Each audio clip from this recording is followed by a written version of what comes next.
Hey.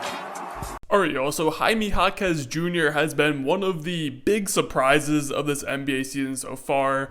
A lot of people at the start of the season probably would have been very comfortable saying that, Chet and Wemby and maybe a little bit of Scoot Henderson mixed in would be our Rookie of the Year race as the year went on. And obviously, Chet and Wemby, they're 1 and 2. I don't really care which way you put them right now, as it's a very tight race, but they are for sure in their own tier. Then, in a completely separate tier of his own, I think in that 3 spot, has to be Jaime Jaquez Jr. And I've been wanting to make a video about Jaime for quite some time now. I just haven't really felt like it was the right moment. But after an absolutely huge coming out party on Christmas, dropped his first double-double with 31 points, and just overall had a great game filling in for the missing Jimmy Butler, I think now is the correct time to do so. Now his numbers aren't anything to go crazy for. He's averaging around 13 points, 4 rebounds, 2 assists, somewhere along those lines. And although again, very good for a rookie, nothing crazy. Although if you do look at just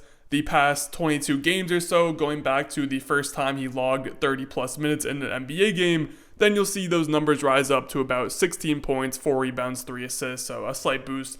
And that puts him on par with pretty much what Victor and Chet have been averaging for pretty much the entire season. So again, I think he fully deserves to be in that top 3 discussion. I don't know about 1 or 2, but number 3 is all his. Now another thing I think is fair to say is that despite him not being the best rookie in this draft class, I think he does have a chance at least for now, looking like one of the more polished and veteran-like rookies in this draft class. And a reason behind that is because he is already 22 years old. He's much older than both Chet and Wemby and a lot of the other rookies are. He was a 4-year player at UCLA, and I don't mean that as any hate towards Jaime Jaquez Jr. There are a lot of good players who play 4 years at a college and then come into the NBA, and it translates, and that's a very good thing. I just feel like it is important to point out because he is older than a lot of other rookies. He has more experience just based off of that fact. Regardless, he's putting up great numbers, and he fully deserves to be in the Rookie of the Year conversation. And this is also where I'd like to point out that it's extremely funny that the Lakers had the chance to draft Jaime Jaquez after him playing 4 years at UCLA, and they decided to take Jalen Hood-Schifino, which, again, nothing against Jalen Hood-Schifino, but I think most Lakers fans would recognize that Jaime Jaquez Jr. has just been a better player so far. So, kind of sucks. Either way, what is it about Jaime Jaquez that has made him such an outstanding selection at the 18th overall pick, and why has he been such a revelation for the Miami Heat? For starters, and this kind of ties back into, again, the fact that he is already 22 years old as a rookie, but he has been a seamless fit into this Miami Heat team. Right out the gate, he was getting good minutes, and I mentioned earlier about the stats, how if you look from the first time he had a 30-minute plus game, that was his 9th game of his career. So, just literally a couple weeks into the season, and he was already logging 30 plus minutes for one of the toughest organizations in the league to crack the rotation. But I think at this point, everyone knows the Miami Heat are a team that move the ball very well on offense and make it very hard to move the ball well on defense. They're just very disciplined on both ends of the floor. They really play as a team.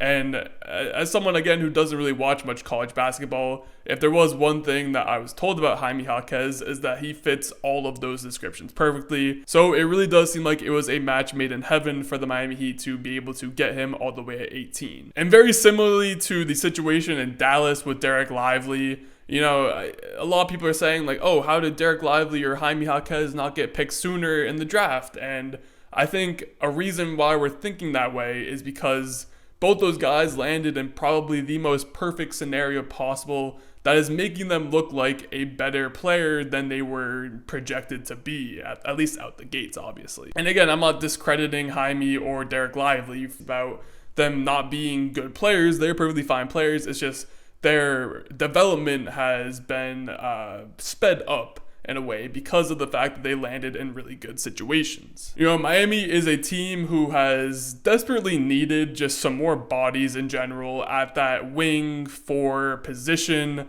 They've been rocking with like Kevin Love starting a lot of games this year. They've ran Haywood Highsmith at the 4 until he's gotten hurt recently. I know Jimmy in the past has ran a lot of 4, and while Jimmy is a perfectly fine 4, especially in today's NBA, I think he's just someone that fits better at the 3, at least in my personal opinion. But Jaime has started the last 3 games. I think that's because of the Haywood Highsmith injury, but I wouldn't be surprised if he just runs off with it from this point on, especially after such a great Christmas Day game. Because at the end of the day, Jaime Jaquez is pretty much exactly what NBA teams want out of a modern 4 in today's era. He's someone that can shoot the ball, he can pass the ball, he can dribble, he can run an offense, he can play some defense. There really aren't any flaws in his game, and again, that is the build that teams currently want at that forward position. I think my favorite thing from watching back that Christmas Day game was just his ability to put pressure on the defense, and not even necessarily just rim pressure, but just pressure in general. The ball rarely sticks in his hands. He's always looking to move it to other players to look for different opportunities on the offensive side of the ball.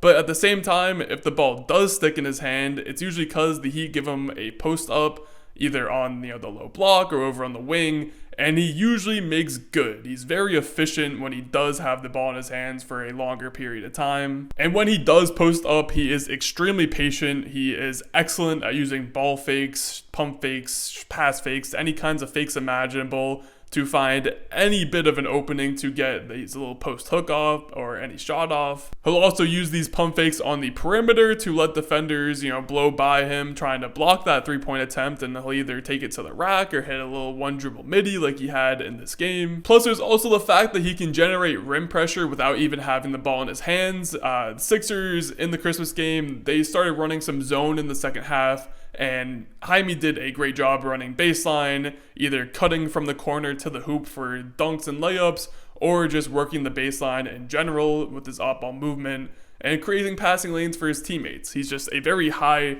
IQ player on the offensive side of the court. What also helps is the fact that he's currently shooting 38% from 3, which is a little bit of a surprise because when he was in college, his entire 4 years of college, he only had one season where he shot above 32% from 3, and that was his sophomore season, so it's not even like it was his senior season, and then he went on to continue improving. No, he was a good 3-point shooter his sophomore year, then got worse and worse his junior to senior year, and then went to the NBA and decided to become a better 3-point shooter, despite the fact that it is a much longer shot than it is in college. Regardless, that floor spacing ability is key for Jaquez in this Miami Heat offense.